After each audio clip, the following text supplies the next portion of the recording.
So it's 4th and 10 from the 35. Eastern is going for it. 6:15 to go, down by 10. 4th and 10. Snyder gets the snap, stands in the pocket, looks, now he's pressured, chased, rolls to the right, gets away at the 25, at the 30. Oh! He runs into Red Murdock. Murdock didn't go down, but Cole did and still isn't up yet. What's up, UB Football Podcast? Brad Ryder along with Scott Wilson. One game left on the regular season schedule. The Bulls will be in a bowl game. They have a chance at winning this game and going to Detroit. We'll talk about all of that. But first of all, let's recap another really fun win in what has been an incredibly fun season that's starting to feel like, oh, wait, that doesn't mean I believe they win the championship. It just means that this is what a lot of it felt like. There were a lot of close games and crazy finishes and kind of learning about the team as the season went along and discovering that they were maybe a little bit better than you thought that they would be when the season started. And all of that has kind of come together this year to make for one of the most entertaining UB football seasons that I've been a part of since joining these broadcasts in 2008. Totally agree. This is a fun team because there were no expectations. I mean, there just weren't. Yeah, and that's to say we didn't know if they were going to be bad. Didn't know if they were going to be really good. We just kind of didn't know what to expect. Everything was going to be new. There was going to be new leadership straight from the top. And we've had feelings about certain areas. You know, felt like running back was going to be okay. Felt like the defense, especially along that the interior of the defensive line, and the linebackers were going to be okay. Yep. So felt pretty good about some spots, but veteran O-line. Felt good about veteran O-line. Yeah. You had three starters back, and a fourth guy that had played off and on a lot. So there were some bodies there.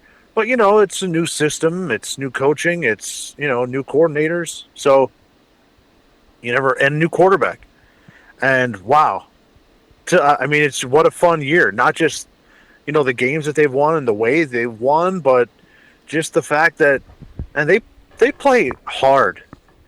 They don't necessarily have the best talent, but they don't give up and they play hard. And they just have really had a fun, I don't want to call it magical. I think that in order for magical, you have to get to that championship level, which is what that 08 team did, which made that season so magical, was all the overtime games plus you upset the undefeated team with magic to win the title. Yeah. Right. With you got the magical play. So, but it's been so fun. My only complaint this year about the quarterback and CJ Agbana is that it sucks that he's not going to be here next year. And I don't think I expected to think that. No. I would, to see how he's grown and his progression week to week. We're not talking season to season. We're talking about every single week. He has gotten better and looked better. I would love to have him have a full off season and going into next year with the experience of this season. And he has, once we've gotten into the max schedule in every game, he's gone way up the ladder in the passing game, in production and reads and progressions and how he's working things in the offense. And he's doing it without McMillan, who is the number one target and was going to be the number one target in the offense. And they've still made it work. And he's still gotten better each week. So, it stinks that they're not going to have him next year. And for him, too, I think he would have a monster second year coming with the confidence that he's been able to garner this year. But, it's been a lot of fun. It's a really good group of guys, just good dudes that have stuck around through some very difficult situations and have been rewarded, thankfully, for their efforts in having a season where they put themselves in a position where it's a long shot and they need help to get to Detroit, but they're still there. They've given themselves an opportunity to do it, and that's really all you can ask for. I'm looking at the scores from these games, and I think we felt like defense should be all right. Not sure what's happening on offense, in particular because of the quarterback. And it's interesting that we might feel that way again heading into next year, because we're not going to know what they're getting at quarterback heading into it. But I'm looking at the scores. I mean, they've put up 30, shutout and a loss to Missouri. This is just offense. 34, 23, got blown up by UConn, bad game.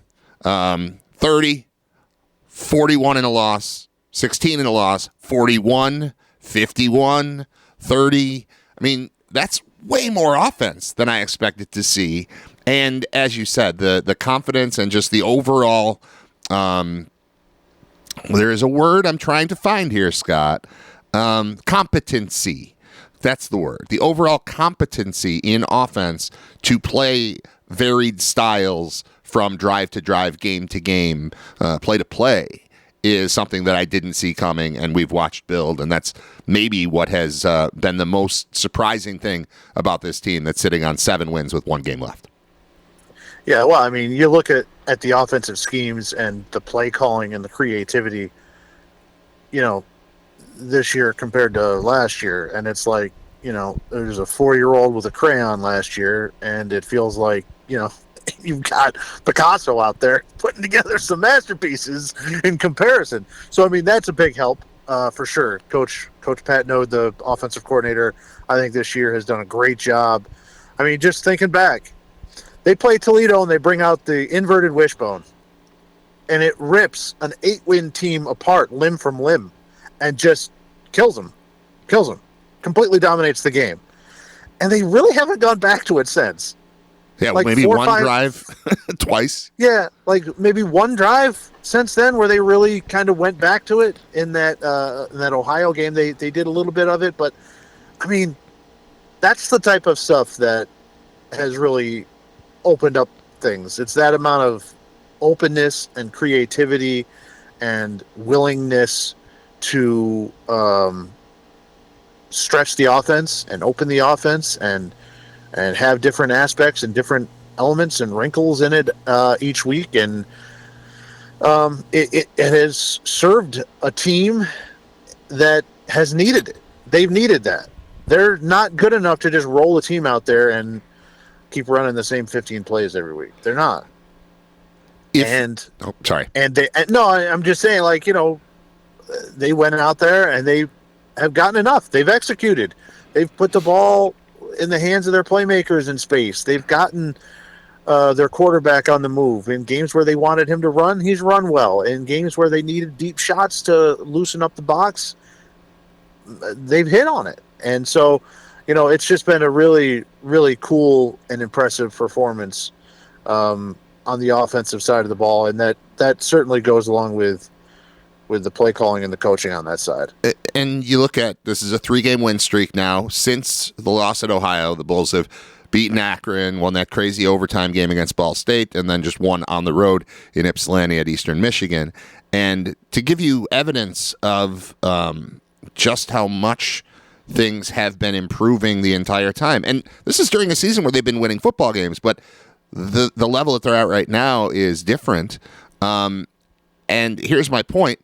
I think if you were in charge of making the 15-minute highlight reel of this season, or 10-minute highlight reel, whatever it is, and I gave you the first chunk of games and you gave me the last 3, I think my highlight package wins just from these last 3 games. The craziness that we're seeing, and it is on the defensive side of the ball, because I think the play of the year happened in this past game, although there are many contenders. And this time around, it was on the defensive side of the ball with Sean Dolak on his second interception of the game. Can we talk about that play just for a minute and how ridiculous it was to watch it all unfold in real time?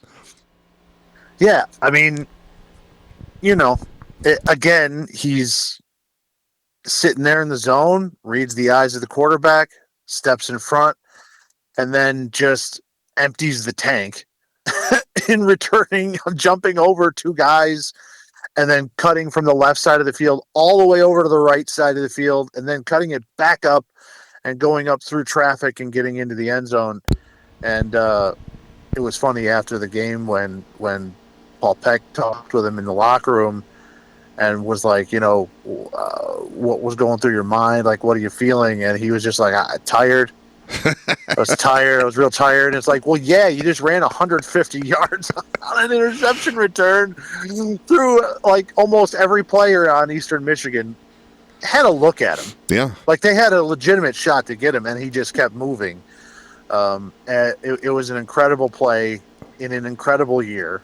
So, I mean, the only game this year where he hasn't gotten double-digit tackles, and it's like, it's okay because he also got a sack, 2 tackles for loss, 2 picks with a pick 6. Yeah. Like, he made up for it in many other ways. And, I think that they were trying to move away from him and have him make less plays. And then that in turn led to Red Murdock killing a couple guys. So he's a violent hitter. Yeah. And the Dolak play was incredible. Well, you pointed this out. And the Murdock hit was incredible. It didn't show it on TV. That Murdock hit on Cole Snyder was directly in front of our booth. Yes. And in person, it was like watching a person's soul crumble in front of you. It was a really big hit. I watched the replay on TV. It looked good, but it did not have near the, like, if you were there in person, you could see, like, oh my God. Well, whoa. Yeah. Well, for reference, and you don't know this, but this podcast will start with our call of that play, just because of how freaking funny it was that not 2 but 3 of us made the exact same noise when it happened. I remember joking back when I used to work in radio and we did a lot of hockey stuff that there are hockey like goalie noises that just come out of you when the play is around your own net and you're trying to protect and not let the other team score. And if you're watching and there's nothing you could do but look and make noise, and there are these sounds that come out of you and it's uncontrollable. You can't do anything about it. And very often they will be in unison. If you're watching with a couple people, you're all just kind of making the same, these crazy noises.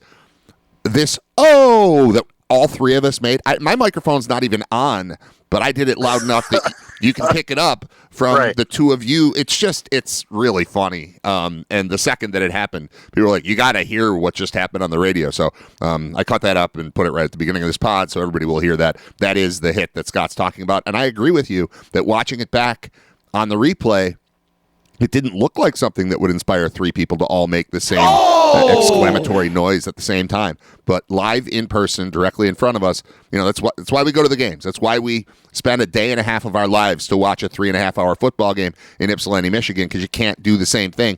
Back in 2020, if we were calling this game from the G Club at UB and it was in Ypsilanti, we wouldn't have all made that same noise. But in person, that's the beauty of live sports, and I think it's captured really well in that audio, which is why I attached it here. The other point I want to make about watching the replay, and you pointed this out to me on the bus or on the plane or something after the game, watching Red Murdock just run like a psychopath on the Dolak return has become more entertaining to me than watching Dolak make the actual return. It's just Red is a heat-seeking missile going full speed ahead, trying to annihilate anything in the path of Dolak getting into the end zone, and that has, over the course of the last week, become my favorite part of that play.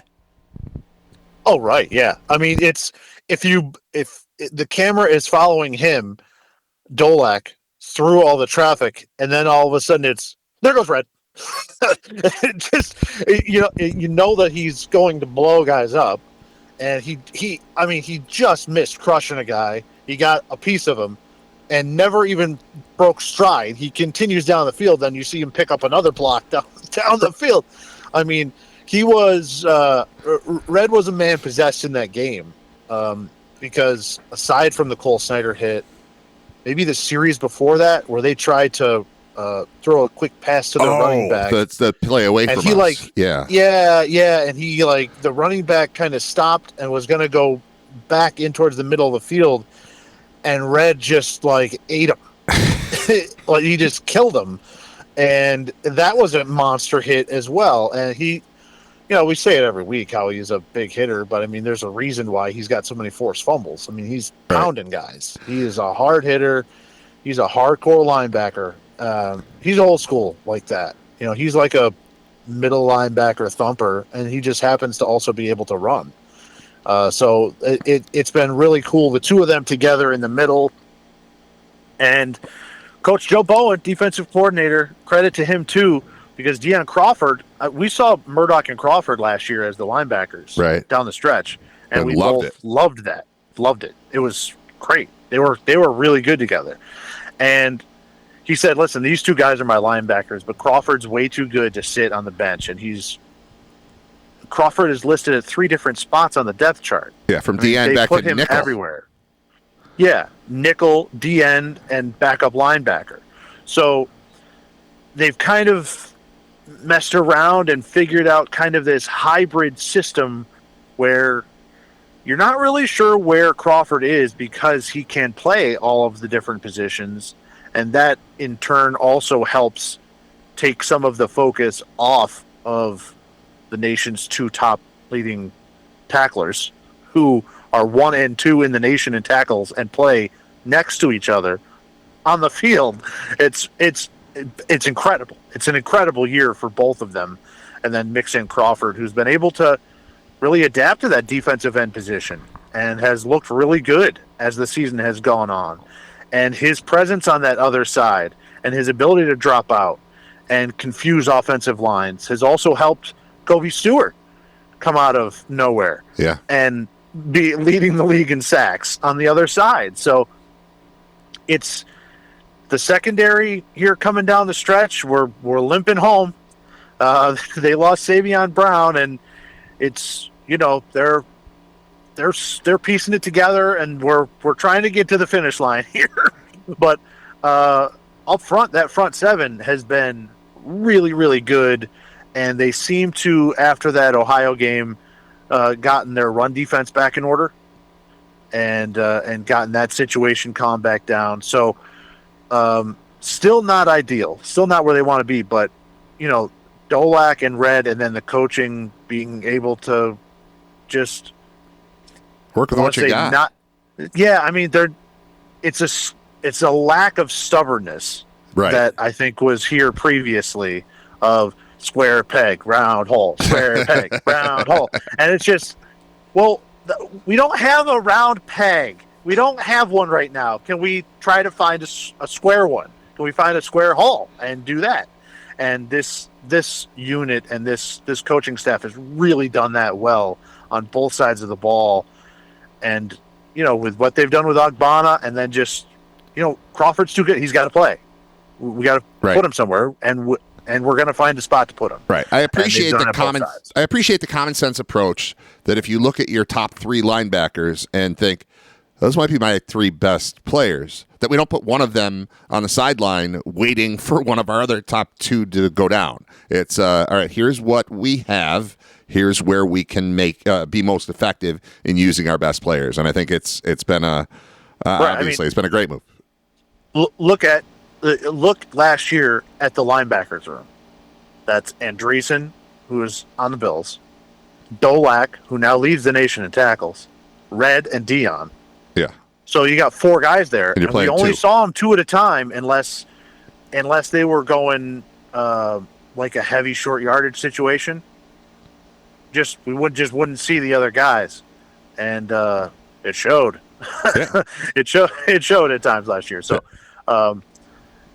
if the Bulls can get this secondary straightened out, I think it, very, very dangerous team. Obviously, now that we're coming down the stretch here into the stretch run, but just impressive on both sides. And last week was, that's the defense that we haven't seen in a while. That first half, that 17-0 halftime, suffocating. You got one look at the end zone, and we picked you off. So, too bad. So sad. That's the type of defense that we really saw over the first half of the season, and it came back right when they needed it. And offense, when they got challenged in the second half, when things got tight, they had an answer both times.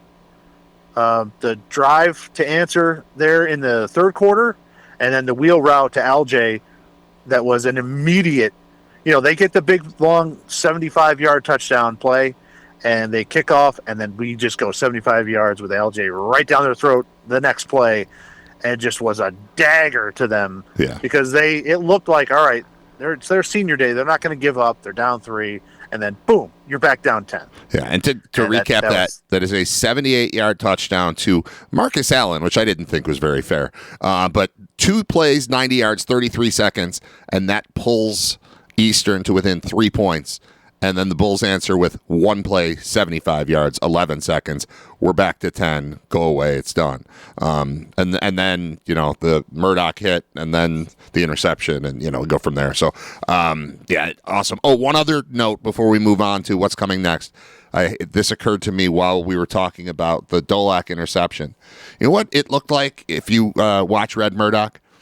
Super Mario Kart. Like when you're getting near the end and you're... Like I'm in 5th, but I know if a couple things happen here, I can win the race because the finish line is coming up, and you need chaos. And Red Murdock provided chaos. He's throwing shells, he's doing putting out the banana peels, whatever it is, but he's flying full on while Dolak is methodically making his way up the right sideline. So I just when you watch that play again, picture it as a game of Super Mario Kart, and I think you might enjoy that. Okay. I guess let's start with Kent State. We've been laughing at this Kent State game all year, thinking, I don't know anything that's going to happen in any of these games except for that one.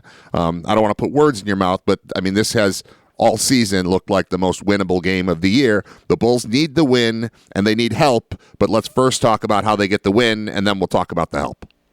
Yeah, well, Kent State's 0-11 on the year. They lost this year. Their FCS game, week 2, they lost to St. Francis. Again, Kent State always has that nearly impossible out-of-conference schedule. So they started the season with that St. Francis loss in there.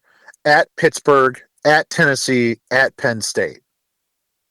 And if you remember that Tennessee game, they were down 66 points, I believe, at halftime, where Tennessee went to their locker room and said, if you'd like to have 10-minute running clocks in the second half, we can do that for you. They said no, and they came out, and Tennessee played, third stringers, and didn't do anything in the second half because they could have scored 100 points. That was 100-0 game if they wanted it to be, yeah. Yeah, for sure. And then Penn State dominated them as well. I will say they played a pretty tough Pittsburgh team. They played it pretty tough in week 1. If you watch that week 1 game, I think you would come away saying, well, they're not going to lose every game. They might not be good, but they're going to win 2 or 3 probably this year. And they know they haven't. They have lost all 11 this year. They've lost 20 in a row now, which I'm not sure if that's the nation's leader, but I find it hard to believe that I find it hard to believe anybody's going to beat that. Their last FBS win over an FBS team,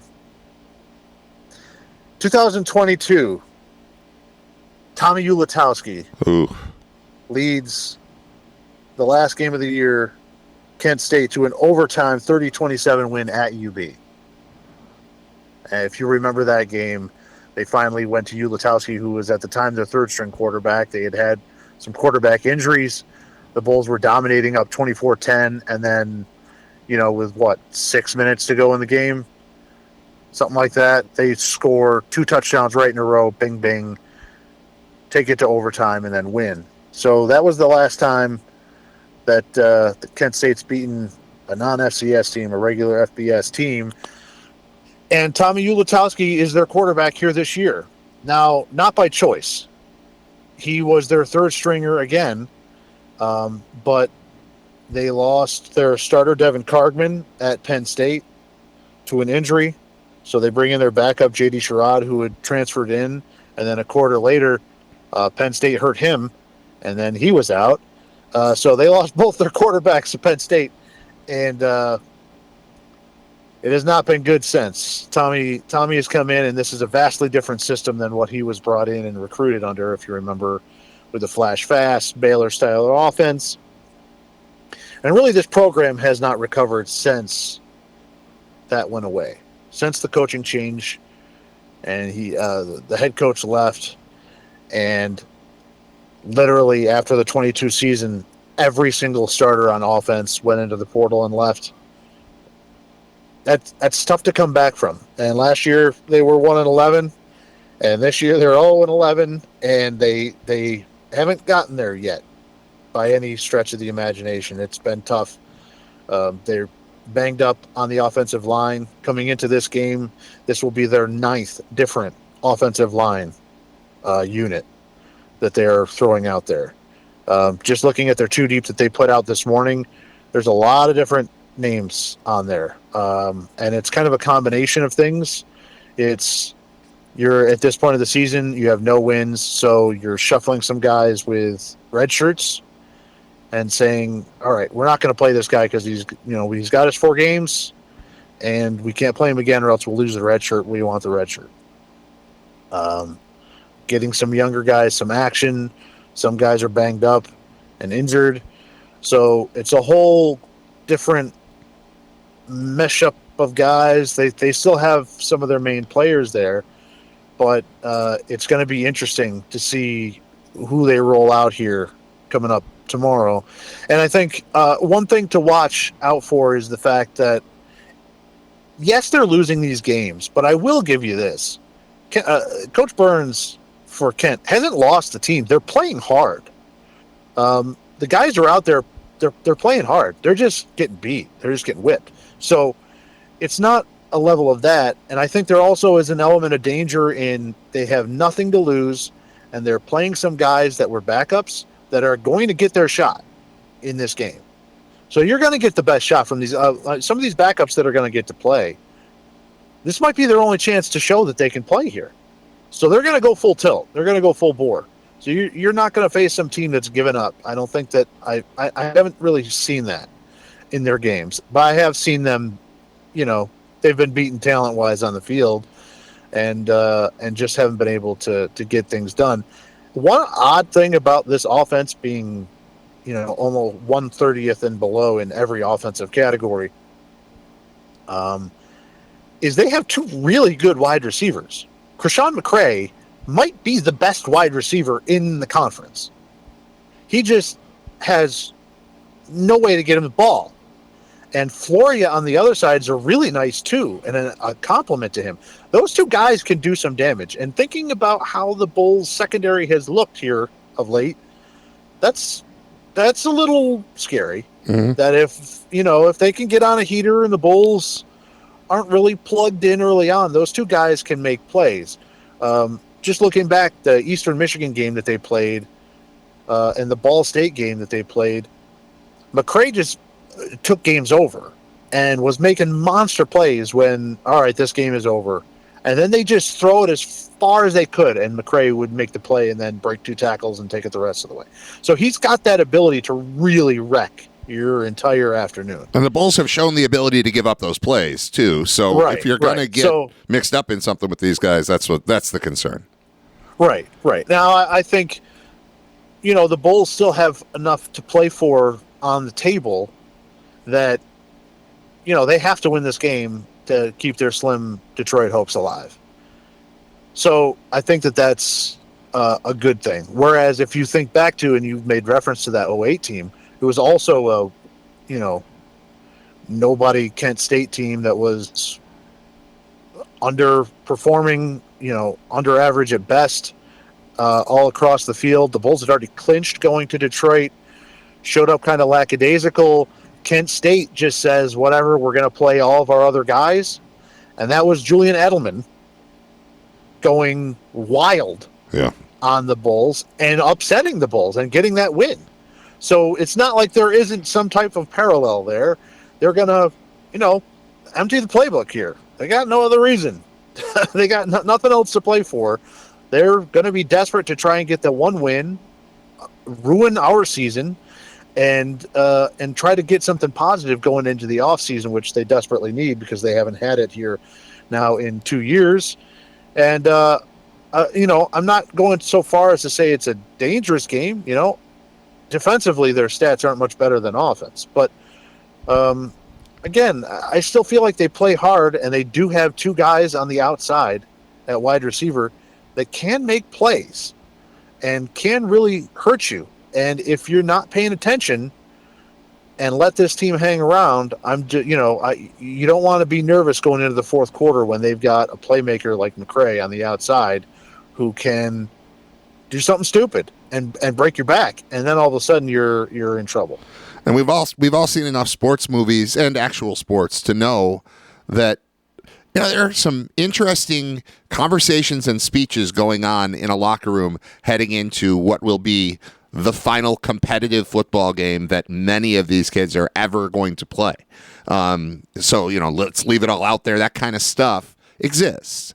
And, they're on scholarship too. And, you're in one of those spots where yes, you need a win and you want to win and you're hoping to go to Detroit and all that. But there's none of that at work here. That this is, love of the game, go out with a bang, leave it all out there, don't have any regrets, all that stuff that we hear in those sports movie speeches all apply to this Kent State team that would love to finish, with a victory in the final game of a bunch of guys' careers. Right. So they're going to go out there. They're going to play hard. They're going to try and push the buttons. I think they're probably going to try and throw a little bit more than they have in the past couple of weeks, just based on what the Bulls secondary has kind of looked like here recently. It's going to be interesting. Ulatowski doesn't have the same confidence that he had. He's holding on to the ball way too long. He can throw a nice deep ball, but some of his underneath stuff has really, really struggled this year. Throwing on the move, he's been very inconsistent. So, those are all things that if you remember back 2 years ago, all of a sudden he came into the game and we were all saying, what the hell is this? Everything was under control. And then he came in and things went, full tilt and got wild. So, and then they also, Ulatowski can move a little bit. He can run. He's not a big runner, but, if you remember the type of quarterbacks that they had back then, the Colin Schlees, that type of guy, it's not about being able to break your back with a super fast runner. It's about being able to slither through guys and be able to pick up 7 or 8 yards when you need to. Dustin Crum, that type of guy. So he's in that mode. They don't have anybody else to play quarterback, really. So they haven't been running him really all that much this year. I wonder if that'll change. I mean, they've had a true freshman that made a start a couple weeks ago because Ulatowski was banged up. A lefty, rocket arm, no touch, still learning. Very mobile, can run, very raw. You can see that there's pieces there. He's got athleticism and he's got arm talent for sure. Just in there way too early before he should. So they haven't really run Ulatowski because they think they're their last guy. He's Tommy DeVito. He's right. the only there ain't nobody else over there. Unless they're going to put McCray in and go full Edelman and just run Wildcat type stuff. So they've taken a little bit of that game away from him in that aspect. And again, not any fault of Ulatowski, in that area. So, it's a game that the Bulls should win. I don't know what the Vegas number is. I would imagine that they're at least 2 touchdown favorites in this one. And, it's a chance for the Bulls, this senior class that has done so much for them, that has stuck around, and guys like Dolak who left and then came back. It would really mean a lot to get them that one last win because they deserve it. They earn it. They stuck around. They fought through hard times, and now they're being rewarded with seeing a season like this where they've really come and made a play here for the championship. And in this new no division format, it's all the East teams at the top and all battling it out. None of this excitement would be here if it was the old schedule because everybody would have played each other. So all this would have already been sorted out, but it's not this year because of the rotating schedules and they haven't played each other. And so everybody, you got 4 teams now still alive for 2 spots going into the last week, which is what you want from an excitement level in the conference. But, the senior class has survived some tough times, and they've come through it, and they've got themselves a shot, and they need to go out and finish it against, the worst team in the league. And that's when you get to these situations, I tend to feel like that's easier said than done. I think Kent State's going to come out and play pretty desperate. I don't think that they're going to mail it in quite yet. First place I looked shows UB as a 21-point favorite. I don't know if that was the opening line or if that's where we are right now, but just a quick look. We're in that range of a 3-touchdown game. So, yeah, I mean, the world thinks the Bulls should be fine here. But you got to go play it. And I'm not gonna hammer this too much, but allow me to pick up my mallet and slam this point in again. Man, that was a pretty big spot of the ball against Western Michigan, because we could have 4 teams with 1 loss in the conference right now going into the final week, and that would be cool. With 2 of them playing each other. With 2 of them playing each other. So win, and then you're just fighting with Ohio. Yeah. Yeah. So that stinks. That stinks that was a terrible call, that it decided the outcome of the game. And not only that, this conference, we say it all the time. We say it every year. We say it every week.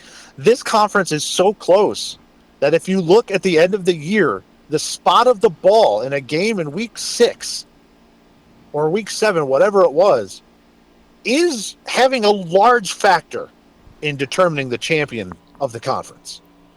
And that's just how close these teams are. That's how close every game is.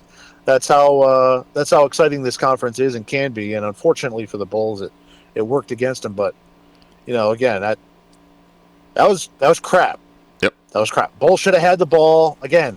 Don't want to the fallacy of the assumed double play or whatever you want to call it, to say they definitely would have won that game. No, but the game should have continued. The game should have continued, and the Bulls should have had an opportunity. And the way that game was going, sure felt like they were going to win that game. Yeah. So, but still, even with that heartbreak, the Bulls have still been able to power through and put themselves in a spot here. Like we said, keep winning and put the pressure on everybody else to keep winning. And unfortunately, they have. But which is annoying. But still 1 more week left. Maybe somebody can trip up. All right. You want to talk about the scenarios at all? I mean, really, what we're looking at. You do it. I'll screw it up. But obviously, you need the Bulls to win, and then you need the proper result to happen in 2 other games. One of which is definitive. One of which would take it into a crazy tiebreaker. Right. Right. So, I mean, you need Ball State to beat Ohio, 1, and then Miami and BG face each other basically for, winner goes to the championship game. So one of them are automatically going to have 2 losses and enter into that second tier to be up for grabs. But one of them is guaranteed to only have 1 loss at the end of the day. And if Ohio wins and they only have 1 loss at the end of the day, that is your championship game. So, Ohio has to lose. Otherwise, this is a moot point. And then once they lose, then you get into tiebreakers, and I have no idea how that works. To me, I thought if Ohio loses, then they get to 2, but they beat us head to head, so then we'd be eliminated. But I don't necessarily think that's the case. I think you get into a 3-way tiebreaker, and then it gets to common opponent. I don't know. All I know is if Ball State doesn't beat Ohio, we're only talking about a bowl game, not Detroit. Yes. So if you're at home watching and rooting for anybody, big Cardinals fans, really wish they hadn't gotten rid of their coach and play caller, because I think that's affecting them here. That's not it's not helping us that Mike New got fired before the end of the season. Just not a help to us right now. You want to fire him after the season, that's fine. But to fire him right before these last 2 games where we really could have used them to win both of those damn games didn't help us at all. But, we need Ball State to beat Ohio. Yeah. And then you're rooting for BG to beat Miami. The way I had it explained. I believe so. Yeah, well, you're rooting for it. You still could get in the other way. But here's the details of some of this. So, yeah, UB's got to win. Ohio's got to lose to Ball State. And if BG wins, it triggers a 3-way tie, which would go to common opponents, and UB would be ahead of both Miami and Ohio with a perfect 4-0 record against Ball State, Eastern Michigan, Kent State, Toledo. Miami would have a loss to Toledo. Ohio would have a loss to Ball State. So if UB wins and Ohio wins and BG wins, the Bulls are in. If UB wins, I misspoke right there. UB wins, Ohio loses, and Miami wins. Now we get into a crazy scenario where that tiebreaker isn't going to work, and it starts getting into like what other things happen around the league to make your record better or worse, like a common opponent, but it will depend on other results from this week because other teams within the conference that aren't in this conversation become a part of the conversation. So the direct way in is Bulls win, Ball State wins, Bowling Green wins. If it's Bulls win, Ball State wins, Miami wins, there's still a possibility, but it's incalculable at this point, despite the fact that everybody's only got one game left in the season. That's my understanding of how it works. So go Bulls, go Cardinals, and go Falcons. Yeah, odd to say go Falcons because I also hate Bowling Green. But yeah, yes. I don't like most of these teams. I don't like any of these teams. It's been a lot of games against them. I harbor ill will toward nearly everyone. But yeah, it's situational rooting here. Situational fandom. Who are we rooting for? Ball State Cardinals, no problem with them, especially after reclaiming the old wooden mustache. And then I could do BG over Miami. They both have frustrated me over the years. Yeah, it's and just looking forward, we haven't heard any. I haven't heard any whispers about a bowl game placement either. No. So I think that all of that is still kind of up in the air to see where everybody's going to land record wise and where everybody's going to land championship game wise. I am hoping that we're going to learn a little bit more by the end of this week. I know projections are all over the place. Some have us in Mobile, some have them, I've seen one for Myrtle Beach. I've seen one in Arizona. I've seen one for Boise. I haven't seen any that put us in the Bahamas, which is not cool. No. I've been using the word Bahamas as often as possible when speaking with Mark Allnut. I know he doesn't make the decision, but I don't know. I'm just kind of dropping it in there, and he picked up on it. He's like, "You seem to be mentioning the Bahamas a lot, Brad." I said, "Yeah, yes, Mark, I have." yes, the Bahamas, because it's the Bahamas. Because it is. So yeah, I mean, it's kind of been all over the place. Saw one where we are in Detroit facing Michigan State. Ugh. So, there's that one. I don't want that one. Which isn't the Detroit Bowl isn't the best trip by any means, but it is an interesting opportunity to face a lower level Big Ten team. Yeah. Like Michigan State, which is kind of fun. It's kind of cool. To have that opportunity. I'm going to work my way up to being very excited about whatever bowl game they play in. But as I'm looking at a list of, Myrtle Beach and Boca Raton and the Bahamas and Detroit, one of them clearly is not like the other. Yes. And, even like Boise, the last time we went there, it was cold and snowy and also awesome. I don't need the temperature. I don't need the weather. I mean, sure, it's a factor. It's one of the things on the list. But I like Boise. I thought that was a lot of fun, and it's been 11 years since we were there, so that's not crazy. I don't mind that. And I mean, I'm assuming you're not going to go to the Camellia Bowl for the third time in 4 years. That seems super unlikely. Out. So let's throw that one away. Other than that, we'll take what we get. Go win the game. I do want to go to Detroit, just not for the bowl game. I'd like to be there on December 7th. As opposed to December 26th. Right. So, a lot of stuff to still figure out. It's been a great season so far, and I think we can wrap it up here. I'll see you in the booth as we watch the Bulls hopefully claim win number 8 in Pete Lembo's first season so that he can pass C.W. Tribble from back in 1897. Dibble. I'm sorry. Dibble. Yeah, I've said it. Tribbles were the furry things from Star Trek. Okay. It's Dribble. Dibble. C.W. Dibble. Like C.W. Dibble. Like Rob Dibble. Right. He was nuts too. But C-Dub. So anyway, the players, we've known about this for a couple weeks, that Dibble was the last coach to win 7 games in his first season as head coach with the Bulls. But once it happened, then it became kind of public knowledge. It must have been, I know I saw it on the TV screen, so they were talking about it in postgame, but it blew people's minds on the airplane. I mean, these are kids that weren't alive in 1997, and now finding out that they were accomplishing something that hadn't been done since 1897 made people pretty happy and entertained. And I think just hearing the way they talked about that gave us more of a positive sense of this is a cool team. This is a team that likes its coach, that supports its coach, that feels like they're all pulling in the same direction. And the 1897 thing kind of brought that to the forefront a little bit. I like it. Yeah, that was cool. That was fun on the plane, where numerous guys were like, "Yo, 1897 is crazy." Like, that's insane. Yeah. And it is crazy to think about. But yeah, Coach Pete's come in and done an unbelievable job getting the ship straightened back out again. Remember that century that happened before we were born? Well, it didn't get accomplished in that century. You have to go to the one before that. I mean, that's from a player's perspective.